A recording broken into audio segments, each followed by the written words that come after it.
آپ crash diet میں عورتوں کو لے کے جا رہے ہیں جس میں ان کو بھوک نہیں لگ رہی ہے. اس کا مطلب ہے واٹ ڈو یو تھنک انسان کھانا کھاتا ہے بیکاز وہ اس کی باڈی کا فیول ہے, اس کے ہارمونس بنیں گے, اس کا امیون سسٹم بنے گا, وہ ایک انسان ہے اینڈ ہی نیڈز نیوٹریشن. مین ڈفرنٹ طریقے سے ایج کرتا ہے, آپ کی فزیولوجی بایولوجی ڈفرنٹ ہے, میری ڈفرنٹ ہے بینگ اے فیمیل. اس کا مطلب ہے you might get away with it, a female can not. آپ رہتے سہتے ان کے ہارمونس کا بیڑا غرق کر دیتے ہیں بیکاز لانگ ٹرم کوئی ان کو تمیز نہیں دے رہا, شارٹ ٹرم ان کو ہیکس بتائے جا رہے ہیں جو ان کی باڈی کے اوپر آگے جا کے دور رس مضر اثرات ڈالیں گے. اچھا, شارٹ ٹرم یا ڈائٹ ان جنرل کی بات کرتے ہیں. میں کہیں پوڈ کاسٹ میں ہی دیکھ رہا تھا کہ کانورسیشن ہو رہی تھی کہ جو ہمارے اینسیسٹرز تھے کیو مین ایکسیٹرا, تو وہ ایسا تو نہیں تھا نا کہ وہ ناشتہ 8 بجے کرتے تھے, لنچ 2 بجے اور ڈنر 8 بجے, کیونکہ ہنٹ کرتے تھے, جو ملا وہ کھایا, جب ملا وہ کھایا, کبھی نہیں بھی ملتا تھا. بالکل. اور اس لاجک سے انٹرمٹنٹ fasting, I can't say it's quite a mouthful. That is the word I can't say. So that fasting is not for everyone, or is it for everyone? یہ کہہ دو کہ فاقہ کرنا بڑے لمبے ٹائم کے لیے, عام زبان میں 18 گھنٹے آپ نہ کھاؤ اور 6 گھنٹے میں جو دل چاہے کھا لو. اب سی اینڈ بہت سارے لوگ اب یہ کر رہے ہیں. مطلب ایک طرح سے یہ بن گیا, ٹرینڈ بن گیا کہ آئی ڈو انٹرمیٹنٹ فاسٹنگ, جس کو دیکھو انٹرمیٹنٹ فاسٹنگ یا پھر بنج ایٹنگ.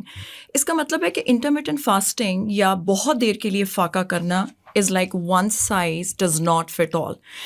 ہر انسان کے لیے نہیں ہے. خاص طور پہ جب میں فیمیلس کی بات کرتی ہوں تو دیر از دس بایولوجیکل مارکر جو آپ بلڈ ٹیسٹ میں کراتے ہیں, HB1AC یا HbA1c. اس کا مطلب ہے کہ پچھلے 3 مہینے کا ایوریج کہ آپ کی باڈی میں شوگر کو کیسے باڈی کنٹرول کر رہی ہے.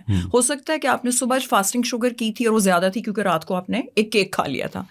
اس کا مطلب ہے کہ HB1AC کرانا زیادہ بہتر ہے. نمبر 1, جن لوگوں کا 5.2 5.4 اس کے اندر ہے اور وہ انٹرمیٹنٹ فاسٹنگ کر رہے ہیں, body will take that as a shock because your body is insulin sensitive.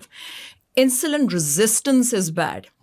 70 to 80% of the population on this planet has type 2 diabetes.